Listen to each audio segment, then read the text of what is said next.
Hello everyone! Today's video, we're making crispy adobo flakes.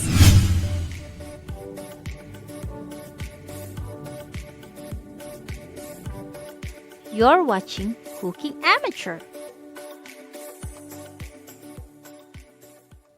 These are the ingredients: pork, soy sauce, vinegar, water, garlic, brown sugar, whole peppercorn, bay leaves, and pineapple juice.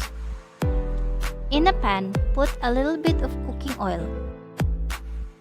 Saute first the garlic,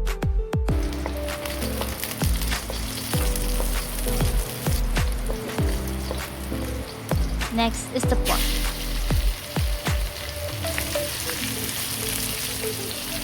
Did you know pork is an excellent source of iron?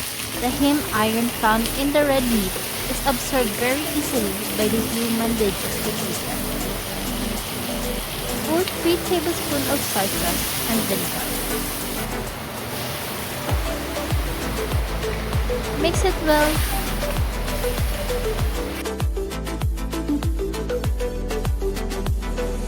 Next, put 3 pieces of bay leaves, whole corn pepper, and 3 tablespoons of sugar.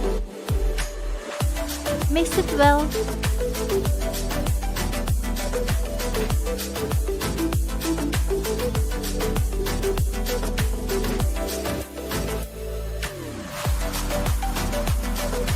And add the pineapple juice. Did you know pineapple can increase the meat potential to absorb more moisture?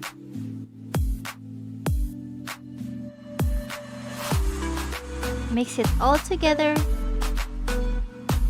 and let it cook for 4 to 5 minutes.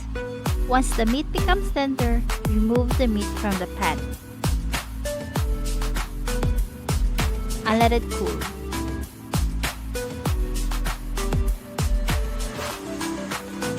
Once it's cool, start to shred the meat. You may use the fork to shred, separating the meat's fiber.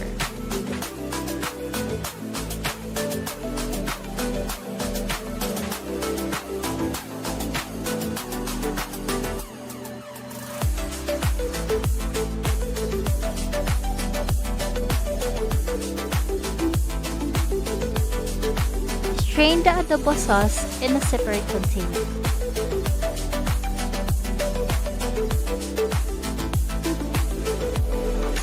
Add the shredded meat in the sauce and mix it well so that the meat will reabsorb the sauce.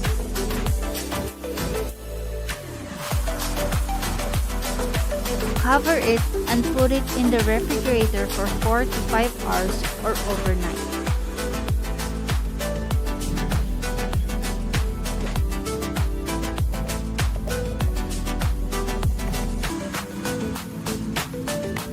Mix it first before frying.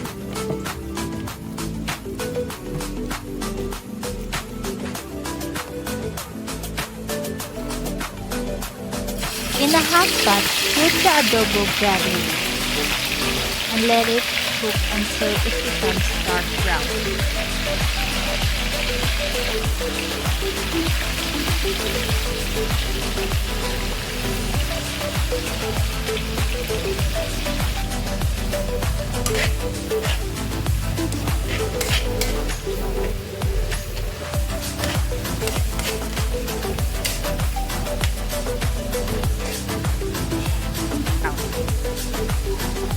Once it's cooked, remove the adobo from the oil.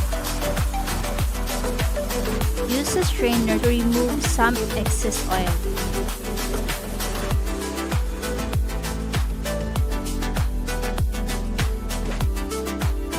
And voila! You have now crispy adobo flakes.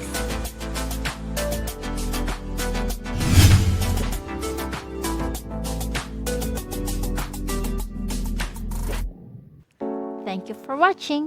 Please like and subscribe.